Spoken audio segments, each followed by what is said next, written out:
À la fin de la Première Guerre mondiale, le traité de Versailles a laissé la puissante flotte de haute mer n'être plus que l'ombre d'elle-même. Peu après, la flotte impériale russe s'est battue contre elle-même et des puissances occidentales durant la Révolution soviétique et ses suites. La persécution de la noblesse russe, pilier du corps des officiers, fit que la flotte russe restante était peu significative et mal commandée. Cela laissa la marine suédoise cligner des yeux avec une légère surprise, alors qu'on lui confiait soudainement le titre de flotte la plus puissante de la Baltique une fois de plus. Depuis l'union de Kalmar II, l'empire Flatpak ne préoccupait plus le gouvernement suédois. Ils ont plutôt profité de ce changement soudain de fortune pour trouver une excuse afin de réduire drastiquement le budget de la marine. Cette situation a duré un peu plus de 10 ans, jusqu'au milieu des années 1930 lorsque tous ont commencé à se réarmer. Cela incluait la Suède, qui construisait plusieurs nouveaux destroyers. L'industrie de défense suédoise affaiblie produisait lentement et l'attaque soviétique contre la Finlande, ou Suède orientale, a déclenché l'alerte. On avait urgemment besoin de matériel de guerre, mais c'était déjà 1939. Tous ceux qui auraient pu vendre des navires, avions ou chars étaient déjà mobilisés pour leurs propres commandes nationales et n'avaient plus de capacité pour des commandes extérieures. Sauf l'Italie, qui était tout à fait disposée à vendre n'importe quoi à n'importe qui, tant que vous ne serviez pas de pizza carbonara lors d'une réception diplomatique.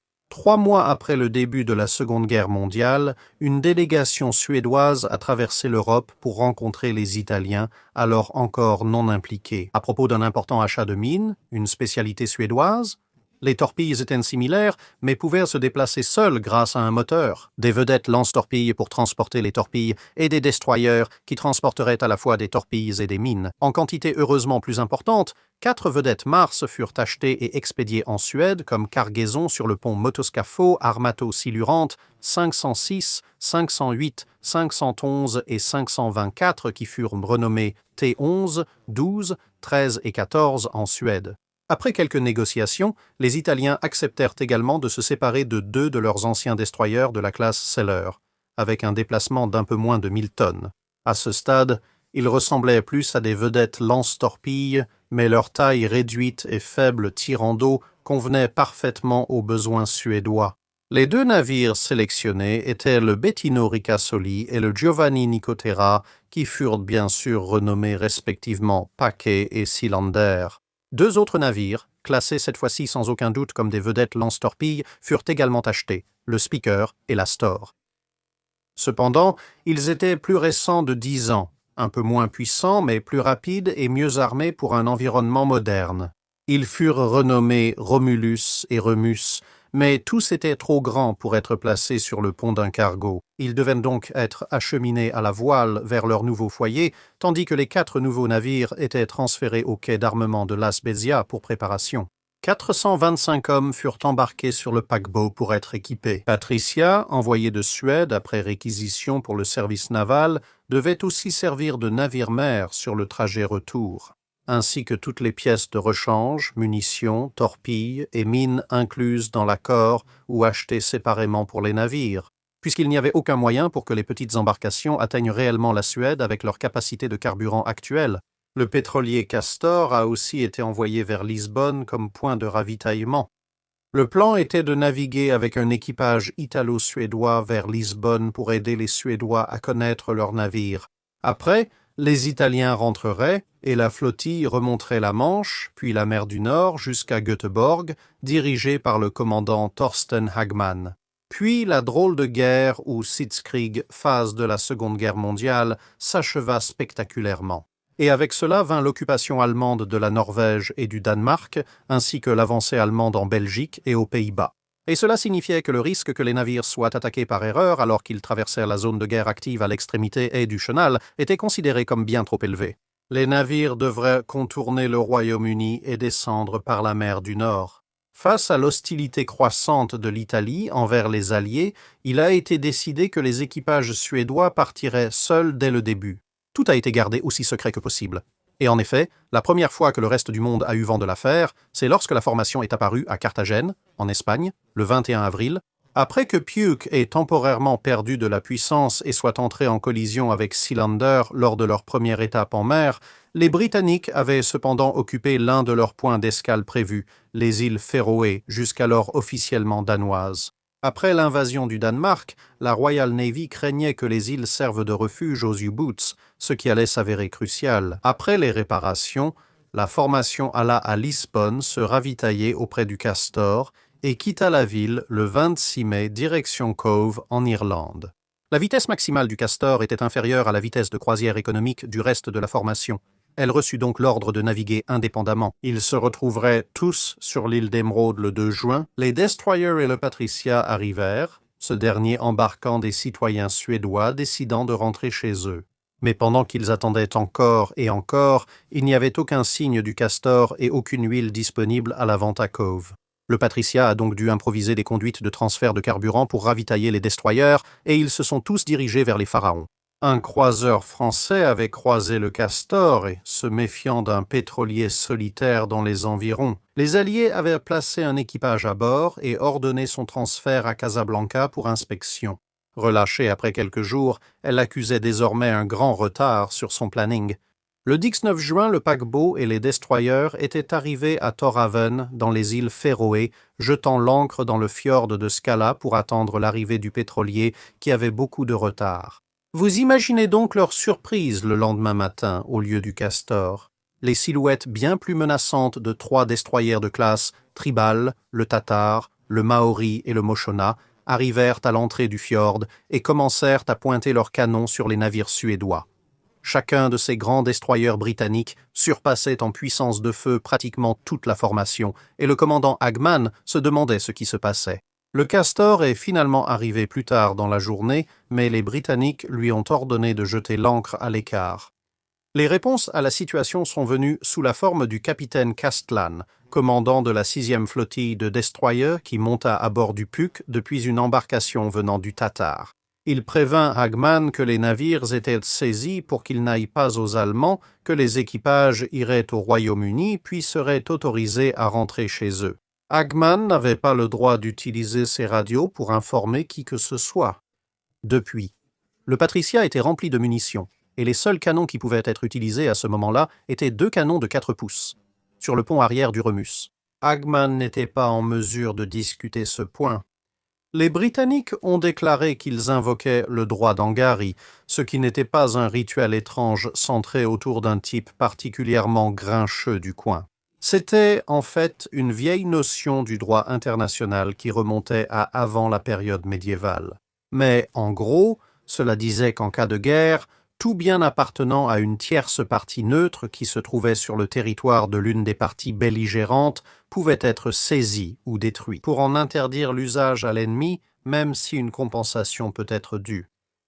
Les Britanniques eux-mêmes craignaient que les Allemands n'essayent d'utiliser exactement le même droit que les Suédois. Les navires traversaient les eaux norvégiennes ou danoises et ont juste voulu arriver les premiers. Au début, malgré sa position plutôt désavantageuse, Hagman était tenté de refuser les ordres britanniques, puis de revenir, de tirer ou de saborder ses navires. Il a donc consulté les autres officiers et demandé une copie écrite des ordres britanniques pour gagner du temps. Ces navires manquaient de carburant et d'eau, mettant en danger les civils à bord. La poudrière était la Patricia. La démonstration de défi était assez anémique, comme les canons arrière du Remus. Toute résistance, a-t-on conclu, risquait bien plus de blesser les Suédois que les Britanniques. Les officiers commandants ont estimé à la majorité que résister n'était probablement dans l'intérêt de personne. Il a donc revu les Britanniques et accepté la plupart de leurs conditions, malgré ses protestations. Il a insisté pour que les équipages montent à bord du Patricia plutôt que d'être envoyés au Royaume-Uni, ce qui a été accepté. Les navires britanniques ont alors déployé des équipes sur les destroyers et découvert leur manque de carburant et d'eau. Ils ont aussi trouvé des actes mineurs de sabotage de l'équipage partant.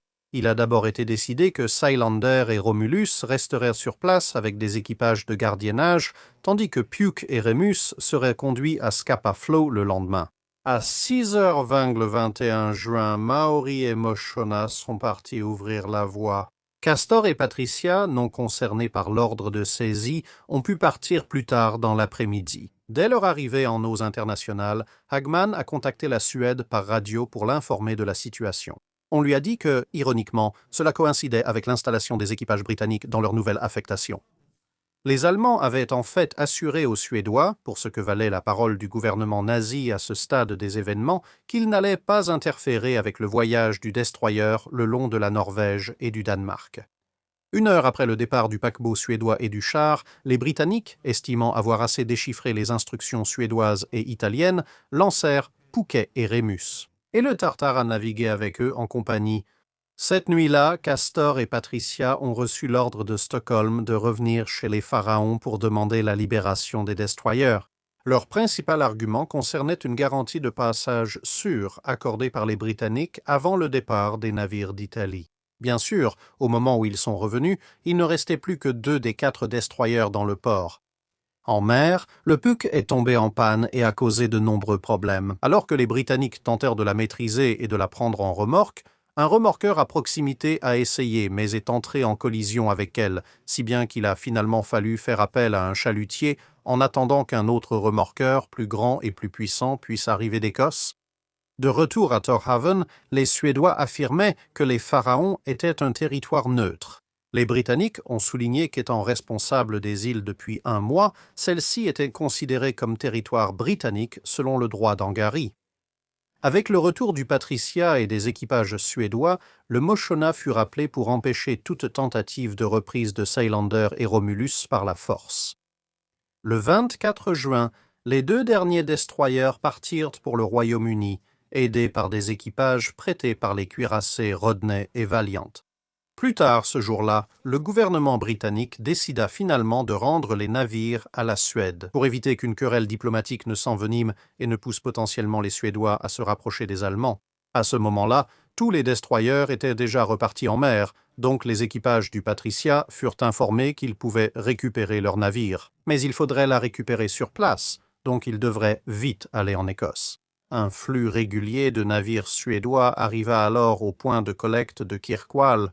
Le Seilander et le Romulus sont arrivés le 26, le Puck et le Remus, revenus de Scapa le 29 et le Patricia le 30, après la remise officielle des navires le 2 juillet.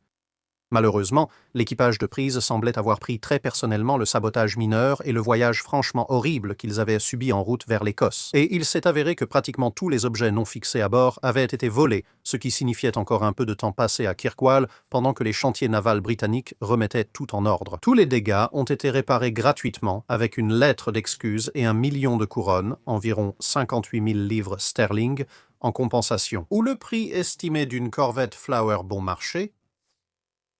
Après le transfert, les destroyers, le Patricia et le Castor, ont tous mis le cap sur la Suède le 5 juillet. 3 jours plus tard, ils furent accidentellement bombardés par des avions britanniques, pensant que tout navire sans pavillon blanc près de la Norvège était hostile. Heureusement, aucun tir n'a atteint la formation suédoise et, fait remarquable, lors de leur arrêt en Norvège pour faire le plein. Les Allemands les ont laissés tranquilles et ils ont atteint Göteborg le 10 juillet. Les Allemands jugeaient que poursuivre les expéditions suédoises de minerais de fer valait largement la perte de 4 destroyers, même après les batailles de Narvik. Vous pourriez demander, comme les Suédois alors, pourquoi les Britanniques ont saisi les navires après leur avoir accordé un passage sûr. Pourquoi, après les avoir saisis, les ont-ils rendus si vite? Une explication semble être liée au moment où tout cela s'est produit. Une fois les navires achetés et les garanties sur le plan de navigation obtenues, l'assurance d'un passage sécurisé en découlait. L'Allemagne se limitait alors à l'invasion de la Pologne et à quelques escarmouches à la frontière française. Au moment où les navires ont pris la mer, du point de vue britannique, l'Allemagne avait déjà violé les eaux territoriales norvégiennes avant d'envahir la Norvège et le Danemark. De plus, ils avaient avancé vers l'ouest et la Kriegsmarine avait déjà perdu de nombreux destroyers lors de ces opérations. Cela laissait penser que les Allemands voulaient désormais que les navires suédois compensent au moins partiellement leurs pertes récentes. Les Allemands étaient aussi mieux placés pour les saisir, car ils contrôlèrent désormais l'extrémité ouest du détroit du Skagerrak, là où il s'ouvre sur la mer du Nord et où les navires doivent entrer. Peu de temps après l'arrivée de la formation à Lisbonne, le Foreign Office avait en fait conseillé aux Suédois de ne pas poursuivre leur voyage et leur avait suggéré de rester simplement à Lisbonne à la place. Cependant, comme il ne s'agissait que d'un conseil, les Suédois pouvaient bien sûr choisir de ne pas en tenir compte, ce qu'ils avaient fait. Le conseil avait été donné car la Royal Navy craignait que les Allemands prennent les navires plus tard durant le voyage. Bien que ces préoccupations aient constitué la raison pour laquelle le Foreign Office avait envoyé ce conseil, ils n'avaient en réalité pas inclus cette partie dans leur message, et ainsi, lorsqu'il est devenu évident que les Suédois n'avaient pas suivi le conseil britannique. Les navires ne s'étaient pas arrêtés en Irlande et poursuivaient leur route vers les îles Féroé, dernier lieu où la Royal Navy pouvait facilement les atteindre. Il a été décidé sur un coup de tête qu'il valait mieux prévenir, donc des ordres ont été donnés le 19 pour saisir les navires le lendemain. Ce revirement sembla alors dû à une visite ultérieure de l'ambassadeur suédois à Londres. Il avait fait remarquer que la saisie des destroyers suédois serait perçue par les Allemands comme un signe de l'incapacité de la Suède à maintenir sa neutralité. Cela pourrait aussi mener à une invasion de la Suède pour des raisons similaires à celles des Allemands en Norvège et au Danemark. Leur soi-disant incapacité à résister à la pression britannique, surtout compte tenu des garanties de passage sécurisé et d'escorte à travers les champs de mines promises par les Allemands. Les Britanniques ont déclaré lors de la réunion ne connaître aucune garantie allemande, ce qui était exact, car les Allemands ne les leur avaient données qu'à eux. Comme nous l'avons constaté le lendemain, les destroyers avaient été saisis, même s'il était évident qu'ils l'ignoraient. Mais les Britanniques ont également fait remarquer que même s'ils avaient eu connaissance de ces garanties, ils ne leur auraient probablement pas fait confiance de toute façon. Cependant, il y avait aussi des rapports des membres de la tribu qui avaient été impliqués concernant l'âge, la taille et l'état du quatuor d'anciens navires italiens. Cela a soulevé des doutes sur l'intérêt pour les Allemands de risquer les expéditions suédoises de minerais de fer contre de tels navires. Inversement, si 4 navires peu utiles valèrent la peine de ruiner les relations anglo-suédoises. Au départ, le cabinet de guerre a décidé de conserver les navires, mais d'offrir immédiatement une compensation à la Suède pour leur saisie. D'autres rapports, venus surtout de l'étranger, ont signalé le mécontentement croissant en Suède à mesure que la saisie se diffusait. Ajoutez aux rapports alarmants sur la navigabilité des navires en mer du Nord que les équipages de prise de la Royal Navy vivaient eux-mêmes, alors que les 2 premiers navires se dirigèrent vers l'Écosse. Cela a entraîné un changement de plan et la décision a été prise de relâcher les navires à la place. Du moins en attendant certaines garanties concernant d'autres cargaisons d'armes et d'avions que les Suédois avaient commandées à d'autres pays afin d'éviter qu'elles ne soient également saisies en cours de route par les Allemands. Une fois tout cela réglé, toute l'affaire était terminée et, compte tenu du secret en temps de guerre et de la gêne potentielle que cela aurait pu causer, l'affaire a été classée. On n'en parla plus et l'affaire fut oubliée par la plupart des gens. Si les Suédois l'avaient su, ils auraient découvert la même chose. Les équipages de prise de la Royal Navy avaient. Les anciens Puke et Seilander se sont révélés fragiles et roulaient énormément par gros temps, nécessitant d'importantes réparations pour être même à peine adaptés aux opérations en Baltique. Ainsi, ils n'ont en réalité servi que quelques années en service actif avant d'être placés en réserve par leurs équipages reconnaissants à la fin de 1943 ou au début de 1944. Désarmés en 1947, ils ont servi de cible avant leur démolition en 1949. Mais les nouveaux Romulus et Rémus, bien que plus petits, étaient mieux adaptés aux besoins suédois. Ils sont restés en service jusqu'à la fin des années 1950 avec plusieurs améliorations, puis ont été démolis au début des années 1960. Il est intéressant de noter qu'ils ont survécu à leurs ravisseurs, Moshona et Maori, ayant été perdus lors d'attaques aériennes en 1941 et 1942. Tartare a survécu à la guerre, mais, complètement usé, a été vendu à la ferraille début 1948. En réalité, les premiers et derniers navires disparus de cette histoire furent les auxiliaires. Le Castor venait des États-Unis, alors neutre, vers Göteborg avec une cargaison de carburant. En mars 1941, torpillée et coulée par le U-46 à l'est-sud-est du Groenland, elle a entraîné 15 membres d'équipage. Les 21 survivants ont été secourus par un cargo britannique. De son côté, la Patricia n'a jamais retrouvé sa gloire d'antan. Utilisée comme navire-dépôt de sous-marins par la marine suédoise, elle ne sera mise à la casse qu'au début des années 1970. Merci d'avoir regardé la vidéo. Laissez vos commentaires ou suggestions de navires ci-dessous. N'oubliez pas de commenter la publication épinglée pour les questions concernant la cale sèche.